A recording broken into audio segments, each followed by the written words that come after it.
Welcome to Working in Teams, Positioning for High-Performance Teaming, Challenges and Opportunities for Teams in the HIT Environment.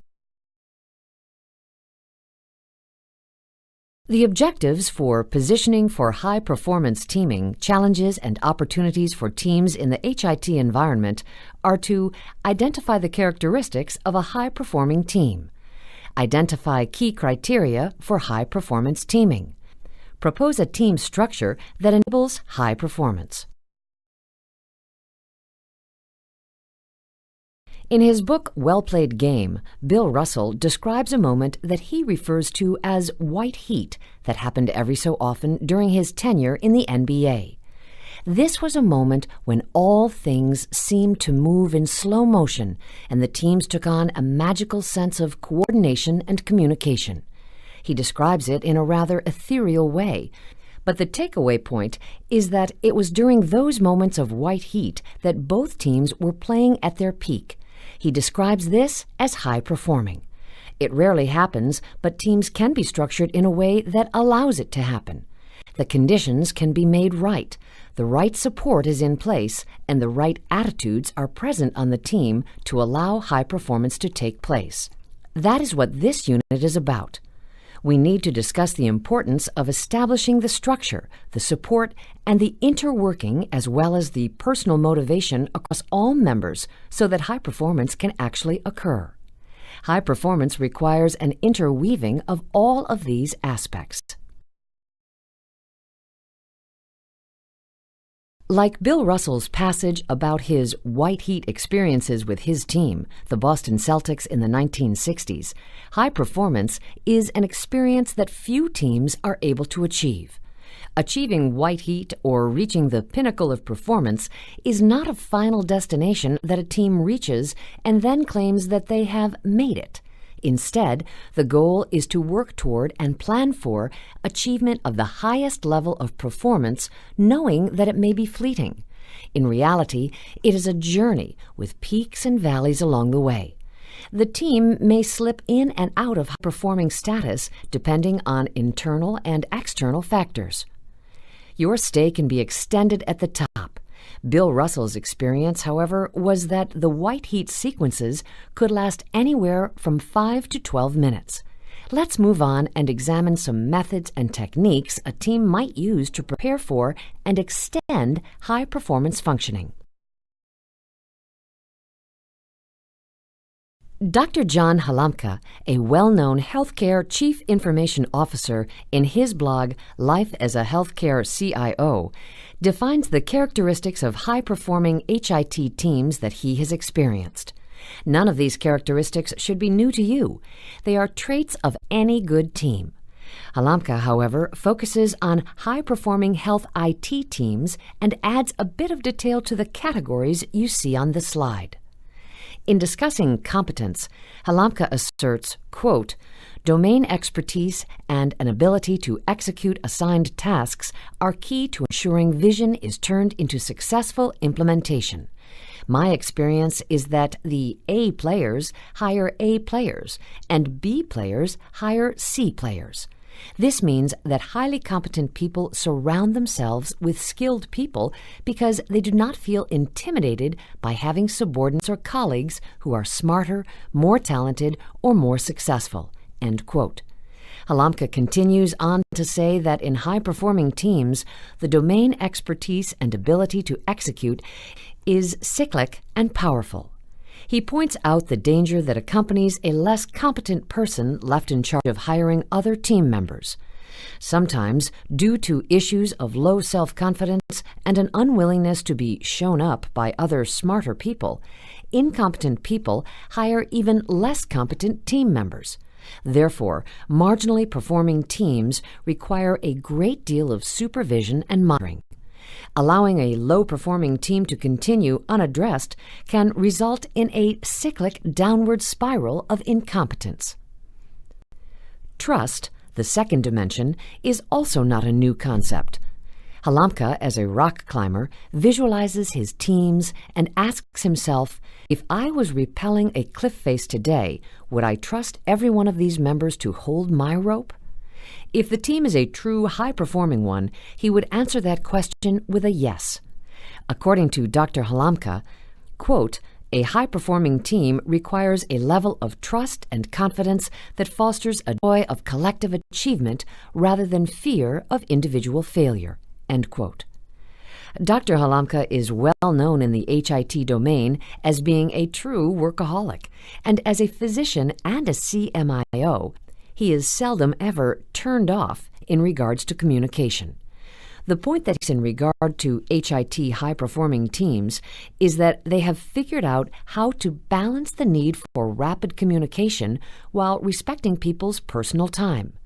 When the billing system crashes or the clinic EHR stops working or the telemedicine system comes down, there is no such as time off.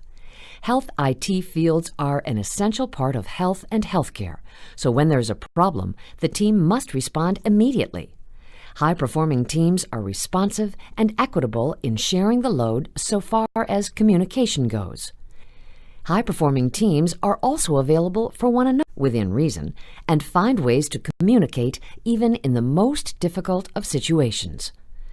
Dr. Halamka points out that high-performing teams are intensely loyal to one another. No one gets thrown under the bus. If one member finds himself ready to be run down, another team member will either put him to safety or jump under the bus with them. This is often seen in high-performing military teams where no one is left behind.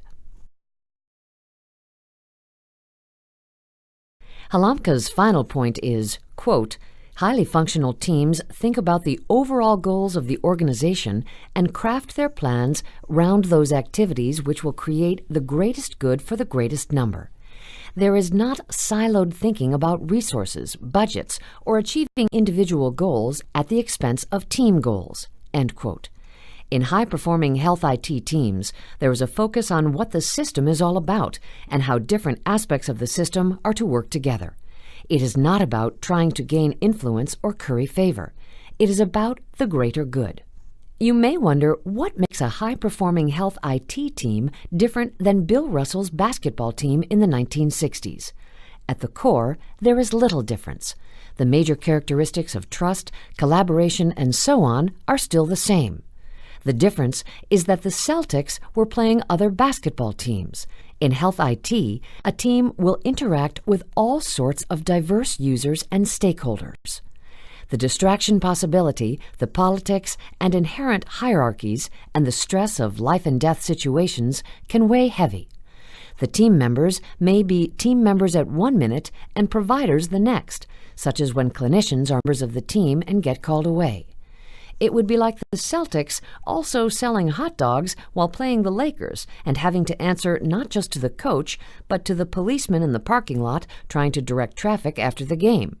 A well-known management rule, "Don't send a duck to Eagle School," comes to mind here. It won't work because you can't change people. Let's talk about some of the actions that can help to sustain high-performance teams. The list here is quoted from the work of Lindsay Swinton. Master your own destiny. Put your eggs in one basket. If you don't know it's broken, how can you fix it? Proper practice prevents poor performance. A stitch in time. We'll talk about each one independently. You are the master of your own destiny. High-performance teams are not built by the boss. They are developed by each and every member of the team working together and demanding the most of each other. Team management for high performance is like quality. It's everyone's responsibility, both individually and collectively. Your ability to commit to the tasks assigned you and to the processes of the team will enable your team to reach for the stars. You control yourself, and in turn have a direct connection to controlling the team. Supporting and sustaining high-performing teams requires that there is a sense of shared responsibility across the team. Therefore, this element of sustaining needs to come from within. Be your own boss. While you may be a member of more than a single team at work, Swinton believes it is smart to keep your eggs in one basket at a time.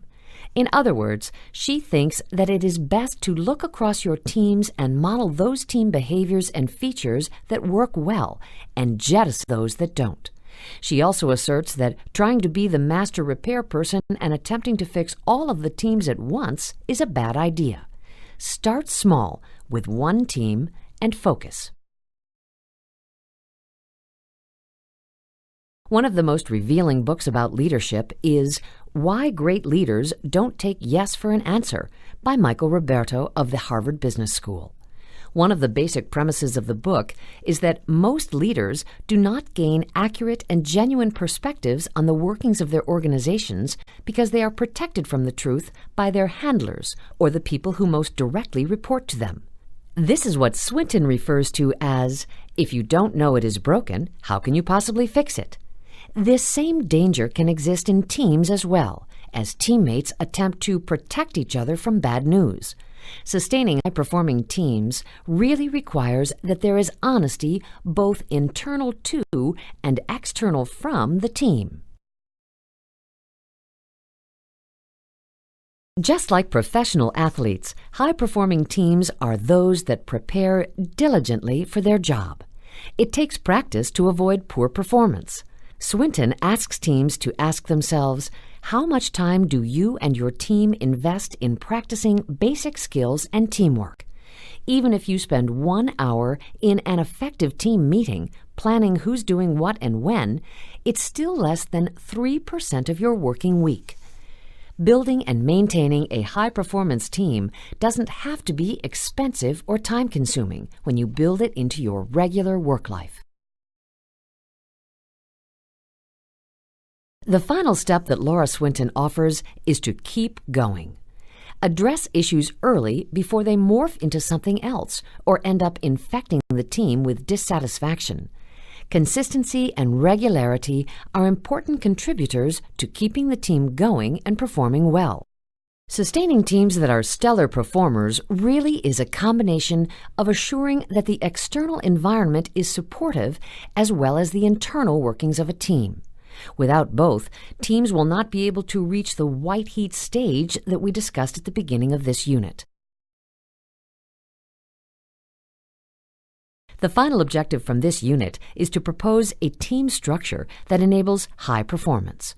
This objective will be met by the activities that are associated with this unit, where you will apply the skills and knowledge that you have already gained to create a high-performing team. In this exercise, you will call upon the materials that we have covered about team diversity, how to get the right team members on the bus, the characteristics of teams that rise to the top, the positive behaviors that contribute to stellar team performance, and incorporate the 5 steps of sustaining the high-performing team. This concludes Positioning for High-Performance Teaming, Challenges and Opportunities for Teams in the HIT Environment. In this unit, we identified the characteristics of a high-performing team, and we identified key criteria for high-performance teaming. In the activities or exercises that accompany this unit, you will propose a team structure that enables high performance using a variety of knowledge, skills, and tools that we have covered to date in this educational material for working in teams.